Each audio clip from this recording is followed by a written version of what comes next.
जय Shri Krishna. Hello everyone, मेरे channel भक्ति बेला में आपका स्वागत है। तो मेरे चैनल का नाम पहले सिंपली एंड इजी कॉर्नर था, तो मैंने अभी अपने चैनल का नाम चेंज करके भक्ति बेला रख दिया है। तो देवशयनी एकादशी की आपको हार्दिक शुभकामनाएं। तो आइए जानते हैं देवशयनी एकादशी का व्रत कब है। तो देखिए, जब श्री हरि भगवान विष्णु योग निद्रा में क्षीर सागर में चले जाते हैं तो सृष्टि का कार्यभार भगवान शिव को सौंप देते हैं। पांचांग के अनुसार आषाढ़ मास की शुक्ल पक्ष की तिथि पर एक देवशयनी एकादशी का व्रत रखा जाता है। तो आइए वीडियो स्टार्ट करते हैं। तो देखिए, जहाँ पर हम पूजा वगैरह करते हैं उस स्थान को हमें अच्छे से शुद्ध कर लेना होता है, साफ़ सफाई करके घर की अच्छे से। तो वहाँ पर हमने एक चौकी लगा ली है और एक पीला कपड़ा बिछा लिया है। आप लाल रंग का कपड़ा भी बिछा सकते हैं अगर पीला कपड़ा नहीं है तो देखिए, मैंने यहाँ पर चौकी लगाकर पीला कपड़ा बिछा लिया है और उस पर मैंने थोड़ा सा जल के छींटे देते हुए उसको शुद्ध कर लिया है। अब देखिए, यहाँ पर थोड़े से फूलों का आसन देकर और तिल का आसन देकर हम यहाँ पर भगवान विष्णु की कोई भी प्रतिमा या मूर्ति रख लेंगे। श्री कृष्ण भगवान की मूर्ति भी आप ले सकते हैं। तो मैंने यहाँ पर भगवान विष्णु और माता लक्ष्मी की फ़ोटो रख ली है। अगर आपके पास मूर्ति है तो आप वो भी रख सकते हैं। तो देखिए, मैंने यहाँ पर रख लिया है और थोड़े से फूलों का आसन देकर हम अब भगवान गणेश को भी यहाँ पर विराजमान कर लेंगे। अगर भगवान गणेश जी आपके पास नहीं है तो आप सुपारी के रूप में भी गणेश जी की स्थापना यहाँ पर कर सकते हैं।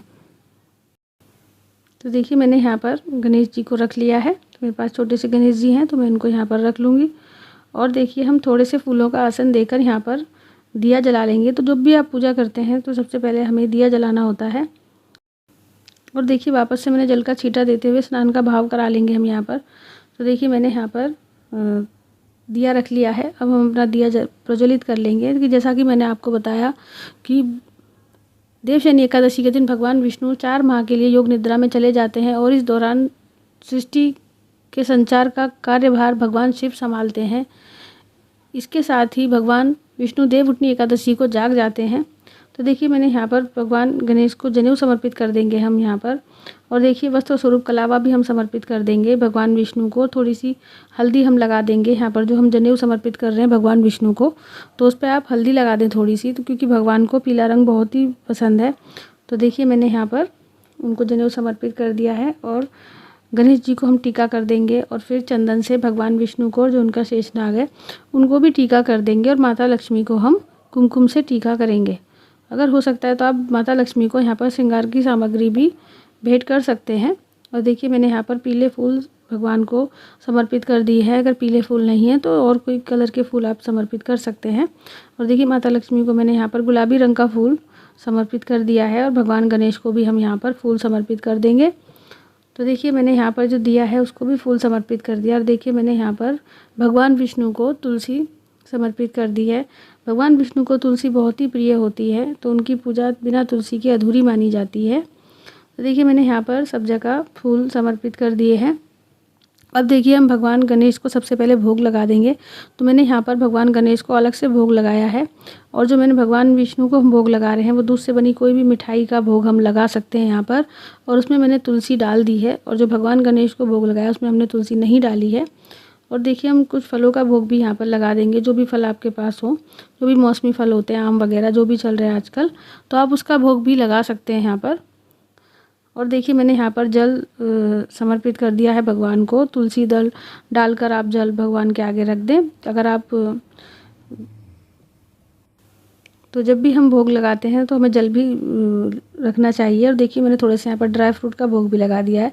उसमें मैंने तुलसी दल समर्पित कर दिया है। तो देखिए, धूप दिखा देंगे।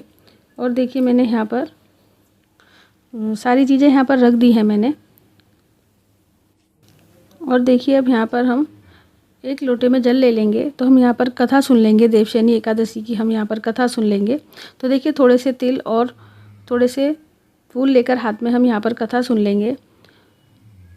आप कथा सुन भी सकते हैं या पढ़ भी सकते हैं, तो जैसा भी आपको ठीक लगे आप कर सकते हैं। और कथा सुनने के बाद हम ये थोड़े से हमने तिल और फूल लिए हैं, थोड़े से हम भगवान विष्णु और माता लक्ष्मी के आगे डाल देंगे। और थोड़े से हम जो हमने ये जल का कलश भर के रखा है इसमें डाल देंगे। और बाद में इसको हम सूर्यदेव को अर्घ दे देंगे। तो जैसा कि आप सब जानते हैं कि जब भगवान विष्णु योग निद्रा में चले जाते हैं 4 महीने के लिए, क्षीर सागर में चले जाते हैं, जिसके चलते इस समय अवधि को चतुर्मास कहा जाता है। चतुर्मास में किसी भी तरह के मांगलिक कार्य, विवाह आदि, मुंडन वगैरह कोई भी शुभ कार्य नहीं होता है। तो देखिए, देवशयनी एकादशी के दिन आप सुबह जल्दी उठकर स्नान आदि कर लें, पीले रंग के वस्त्र हो सके तो पहन लें और अपनी पूजा वगैरह का संकल्प लें। तो देखिए, मैंने यहाँ पर दक्षिणा भी समर्पित कर दी है। तो देखिए, अब हम यहाँ पर आरती कर लेंगे। अलग से दिया जलाकर भी आप आरती कर सकते हैं और जो हमने दिया जलाकर रखा है इससे भी आप आरती कर सकते हैं। तो देखिए, मैंने यहाँ पर आरती कर ली है। तो देखिए, भोग प्रसाद में आप यहाँ पर भगवान विष्णु को मिठाई वगैरह का भोग लगा सकते हैं। पीले रंग की मिठाई, केसर वाली मिठाई, बर्फ़ी का भोग लगा सकते हैं।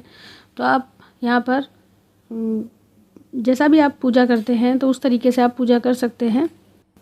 तो देखिए, देवशयनी एकादशी का जो व्रत है 5 जुलाई की शाम 6:58 पर शुरू हो रहा है और इस तिथि का समापन 6 जुलाई को शाम 9:14 पर होगा। ऐसे में 6 जुलाई को रविवार को ही देवशयनी एकादशी का व्रत रखा जाएगा। देखिए, मैंने यहाँ पर आरती कर ली है और अच्छे से मैंने पूजा वगैरह कर ली है। तो आप इस तरीके से आसान तरीके से देवशयनी एकादशी की पूजा कर सकते हैं। और देखिए, मैंने जो यहाँ पर चौकी लगाई है इसको हमें अगले दिन ही हटाना होता है और हम यहाँ पर चौकी पे से जो प्रसाद वगैरह है इसको हटा लेंगे।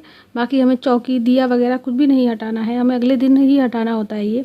तो सुबह अच्छे से पूजा वगैरह करके व्रत का पारण करें।